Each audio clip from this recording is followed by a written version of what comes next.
అంటే పాము రిఫరెన్స్గా తీసుకున్నాను. ఓకే.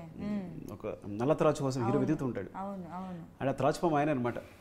ఓకే. సో పాముని పూజిస్తాం మనం. అవును. అందుకనే బిగినింగ్లో 7 చే దండం పెట్టిస్తాం కదా. అవును. సో అక్కడ స్టార్ట్ అవుతుంది క్యారెక్టరేషన్. అంటే ఊళ్ళో పాము కోసం అందరూ ఉంటారు. అరే పాముని కొట్టరా అంటే మామిడి కడుపుతుందని ఒకడు అంటాడు. అవును అవును. నేను పుట్ల పాలేస్తున్నాను ఒకడు అంటాడు. ఓకే. నాకు అలవాటు తప్పిందని ఒకడు అంటాడు. ఇలా రకరకాల కారణాలు చెప్తుంటారు. అంటే ఊళ్ళో పాము కానీ ఎవడో కొట్టడం రెడీగా లేడు అని. సో అలాంటి పాముని చిట్టుబాబు వెతుకుతున్నాడు అని రిఫరెన్స్. అలాగే పాము తన గుడ్లు తనే తినేస్తుంది.